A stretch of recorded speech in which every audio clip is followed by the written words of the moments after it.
नमस्कार मित्रांनो आणि आज पण घेऊन आलो आहोत प्रतीक्षा यादी विशेष व्हिडिओ.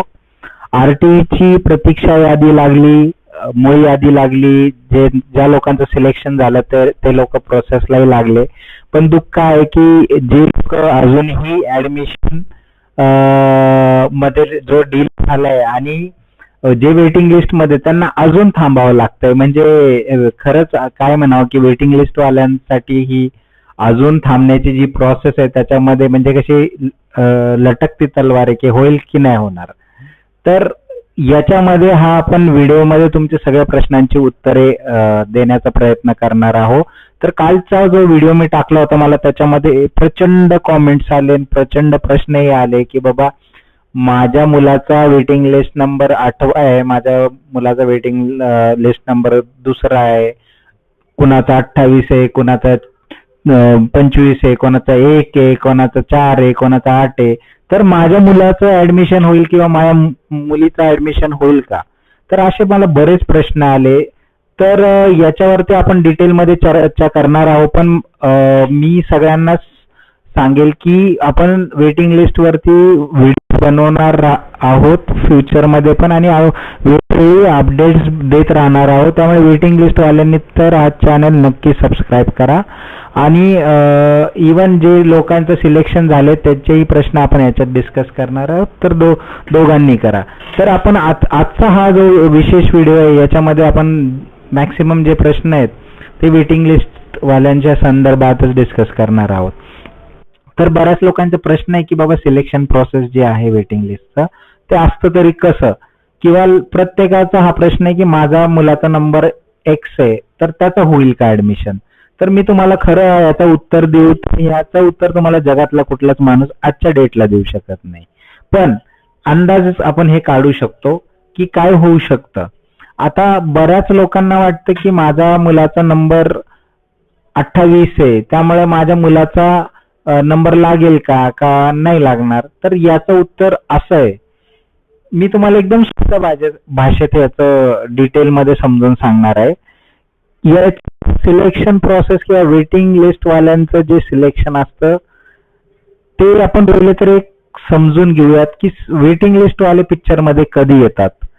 वेटिंग लिस्ट वाले पिक्चर मध्ये तेव्हा येतात जेव्हा आता, कारण मूळ यादी लागलेली आहे त्या शाळेत जेवढे वॅकन्सी आहेत तेवढ्या लोकांचं सिलेक्शन झालेलं आहे.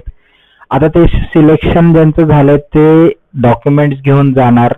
ते डॉक्युमेंट्स घेऊन गेल्यावरती तिथे त्याची पडताळणी होणार. समजा त्या पडताळणीमध्ये त्या मुलांच्या डॉक्युमेंट्स मध्ये काही त्रुटी आढळल्या किंवा त्यांचे डॉक्युमेंट्स अपूर्ण आहेत किंवा त्यांचे डॉक्युमेंट्स इलिजिबल नाही आहेत असं काही झालं तर त्या मुलांचा किंवा त्या स्टुडंटचा नंबर हा कॅन्सल करण्यात येईल आणि वेटिंग लिस्ट वाल्यांना प्राधान्य भेटेल. कोणकोणते कारण आहेत आता ज्याच्यामध्ये ऍडमिशन कॅन्सल होऊ शकतात, मी तुम्हाला याचं उत्तर देतो.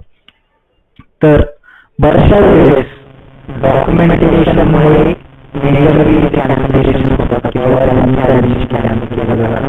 हा रिझन असतो. दुसरा रिझन काय असू शकतो तर बाबा काही लोकांचं हे असं की बाबा मला जी काही भेटली शाळा भेटली अशी साखळी भेटली तर मला नाही, त्याला शाळा नाही भेटली तो मी शाळा भेटली मला नाही इच्छा केली त्यावेळी मला तुमच्या मुलाला जर तुमच्या मुलाला त्यानंतर नंबर लागतो. आणि तिसरी आहे की बाबा ज्या लोकांना काही ट्रान्सफर झाली काही कामामध्ये नाही किंवा लोकेशनला काही शाळेवर जाणं होणार नाही अशा केसमध्ये पण ते लोक ऍडमिशन घेत नाही त्यामुळे भेटतं. आणि अशी ज्याला त्या लावणीवर ऍडमिशन घेतले बऱ्याच लोकांनी आरटी मध्ये ऍडमिशन घेतलं नाही शाळेत घेतलं त्यामुळे कदाचित ह्या कारणामुळे सुद्धा काही ऍडमिशन घेईल का नाही घेतली होऊ शकते. तर असे बरेचसे कारण आहेत ज्यामुळे ऍडमिशन कॅन्सल होऊ शकतात.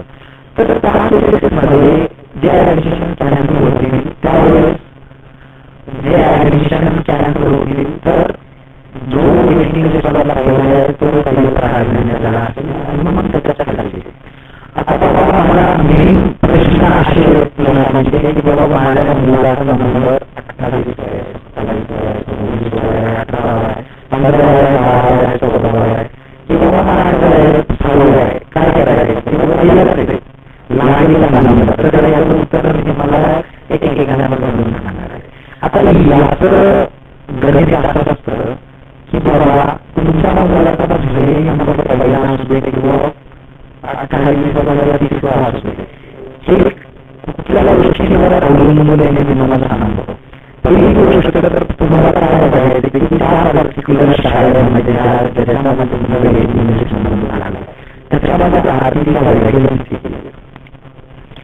तर जर एखाद्या स्कूलमध्ये समजा आर्थिक 12 व्हॅकन्सी केली तर त्या वेळेसमध्ये 5 वेटिंग लिस्ट त्याच्यामध्ये त्याला कदाचित मिळू नाही शकत. आणि एखाद्या शाळेत समजा 7 व्हॅकन्सी केली आर्थिकच्या तर त्या वेळेसमध्ये ज्याचा वेटिंग लिस्ट 25 आहे किंवा 22 आहे किंवा 18 ऍडमिशन भेटू शकतं. तर हे वेटिंग लिस्टची संख्या ज्या शाळेत जास्त आहे किंवा ज्या शाळेत वेकन्सी आरटीच्या जास्त आहेत त्या शाळेमध्ये मॅक्सिमम वेटिंग लिस्ट म्हणजे नंबर आहेत त्यांचे लागण्याचे चान्सेस जास्त असतात. म्हणजे समजा असं नाहीये त्याच्यात 60 वेकन्सी आहेत आणि 60 तर त्याच्यामध्ये 28 वाल्याला पण लागू शकतो, 32 वाल्याला पण लागू शकतो, अशी केस आहे. पण एखाद्या याच्यात वेकन्सीज कमी आहेत तर त्याच्यामध्ये मॅक्सिमम 1, 2 किंवा 3 वेटिंग लिस्ट पर्यंतच नंबर लागणार आणि मग खालच्या मुलांचे कदाचित नाही लागणार. तर वेकन्सी जास्त असेल आणि तुमचा जरी मुलाचा नंबर किंवा मुलीचा नंबर याच्यामध्ये वेकन्सी जास्त असतील आणि मुलाचा नंबर खाली असेल तरीही चान्सेस आहे.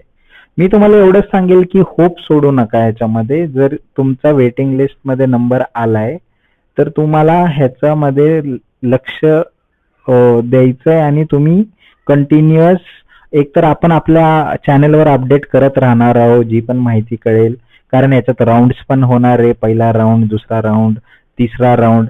ते राऊंडच्या याच्यावर की पहिल्या याच्यामध्ये वेकन्सीज क्रिएट झाल्या, अजून काय रिजेक्शनमुळे तर सेकंड राऊंड होतो, सेकंड मध्ये झालं तर थर्ड होतो, असे राऊंड्स होत राहतात आणि तुमच्या मुलाचा नंबर मग खाली खाली येत राहतो.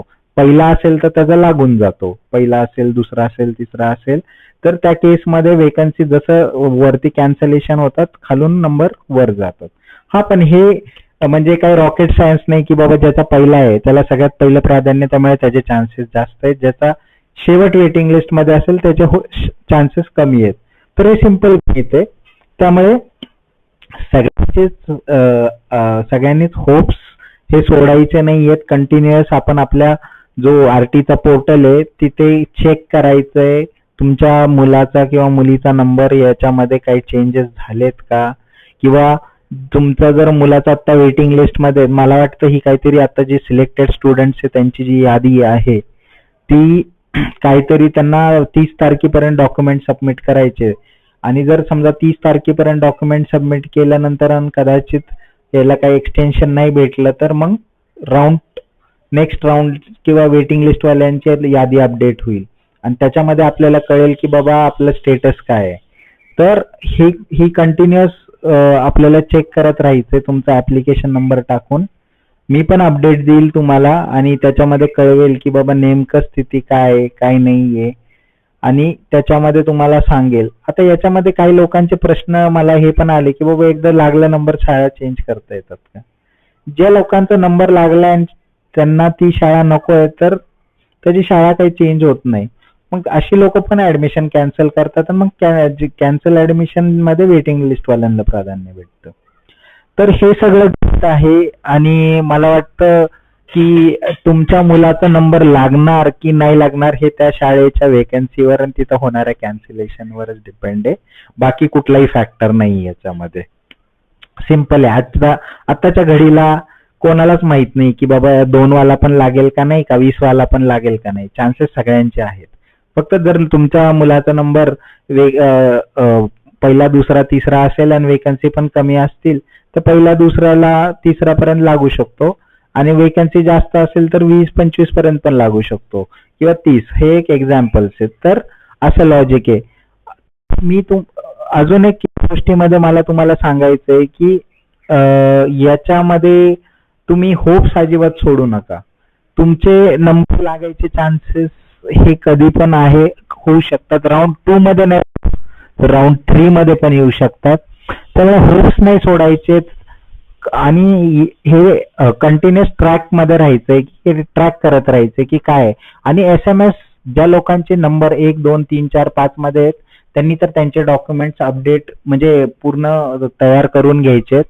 कारण तुमचा मे बी ही यादी सिलेक्टेड कॅन्डिडेटची झाल्यावरती पहिली जी वेटिंग लिस्ट येईल त्यामध्ये पहिले 5 जे आहेत त्यांनी तर त्यांचे कागदपत्र तयार करून ठेवा. कारण तुम्हाला मेसेज पहिल्या राऊंड मध्ये येण्याचे चान्सेस खूप जास्त आहेत. त्यामुळे तुम्ही तुमचे डॉक्युमेंट्स रेडी करून ठेवा. लास्ट मोमेंटला नाही बघायचं की अरे बाबा मेसेज आला आता काय करू, आता मी घेतो अपडेट करायला. तर असं काही करायचं नाहीये. तर आपले डॉक्युमेंट्स रेडी करून ठेवायचे. आणि अजून ज्यांनी डॉक्युमेंट्स त्यांच्याकडे नसतील त्यांच्याकडे वेळ आहे तर तुम्ही डॉक्युमेंट्स रेडी करून ठेवा. आणि जसा तुम्हाला मेसेज येईल किंवा तुमच्या मुलाचा नंबर लागेल तर तुम्हाला ही जाऊन ऍडमिशन करून घ्यायचं आहे. याच्यामध्ये जर तुम्हाला स्पेसिफिक कुठले प्रश्न आहेत किंवा काय अडचणी आहेत, काय प्रश्न तुम्हाला आरटी संदर्भात विचारायचे आहेत किंवा वेटिंग लिस्ट संदर्भात विचारायचे आहेत तर तुम्ही मला कॉमेंट सेक्शन मध्ये जाऊन तुमचा प्रश्न विचारू शकतात. जर मला त्याचं उत्तर माहित असेल तर डेफिनेटली मी त्याचं उत्तर देण्याचा प्रयत्न करेल. जर तुम्हाला काही ऍडिशनल माहिती असेल तरी तुम्ही कॉमेंट मध्ये लिहू शकतात. आपण त्याच्यावरही चर्चा करू. आणि जर तुमच्या मुलाचा जर नंबर अपग्रेड पण झाला असेल तरी मला कळवा तिथं की तुमच्या मुलाचं काय स्टेटस आहे आणि काय त्याचं तुम्हाला मेसेज आला की नाही. तर होप सोडू नका आणि सगळं पॉझिटिव्ह राहा. कारण हे पहा, ज्या लोकांचं नॉट सिलेक्टेड मध्येच नाव आहे ते तर काय नाही करू शकत. कारण त्यांचं वेटिंग लिस्टचेही होप्स नाही आहेत त्यांच्याकडे. पण ज्यांचे ऍटलिस्ट वेटिंग लिस्ट मध्ये नंबर लागलेत ते ऍटलिस्ट आपलं अजूनही त्यांचे म्हणजे चान्सेस आहेत तरी ते प्रयत्न करू शकतात. कारण त्यांच्या हातात फक्त आता वेटिंग लिस्टची यादी जी जाहीर होईल परत त्याच्यामध्ये चेक करणं की बाबा आपल्या पाल्याचा आपल्या जस्ट मुलाचा किंवा मुलीचा नंबर आहे तो किती अपग्रेड झालाय ना आता काय स्टेटस आहे. आणि भरपूर लोकांचे चान्सेस आहेत की याच्यामध्ये नंबर लागण्याचे. त्यामुळे मी तुम्हाला परत एकदा सांगेल की एक्स नंबर लागेल का नाही लागेल ह्याचं उत्तर कोणी आत्ताच्या डेटला नाही देऊ शकत, पण चान्सेस सगळ्यांचे आहेत. त्यामुळे चॅनलला सबस्क्राईब करा. मी याच्यावरती पुन्हा एक व्हिडिओ बनेल ज्या स्पेसिफिक वेटिंग लिस्ट वाले मी पुन्हा सांगतोय या चॅनलला सबस्क्राईब करा. आपण वेटिंग वरती व्हिडिओ बेसिसवर बनवत राहणार आहोत आणि जे काही अपडेट्स आहेत ते आपण रेग्युलर देणार आहोत. त्यामुळे जे काही वेटिंग लिस्ट आरटी मध्ये ज्यांची वेटिंग लिस्ट मध्ये नाव आहेत तुम्ही या व्हिडिओ सबस्क्राईब करा. आणि तुम्हाला काही प्रश्न असतील तर ते मला कॉमेंट मध्ये विचारा. आणि तुम्हाला जर वाटत असेल एखाद्या पर्टिक्युलर टॉपिक वरती व्हिडिओ बनवायचा ते देखील सांगा. मी त्या टॉपिक वरती नक्कीच व्हिडिओ बनवण्याचा प्रयत्न करेल. आणि धन्यवाद. इथेच मी माझा व्हिडिओ संपवतो. थँक्यू.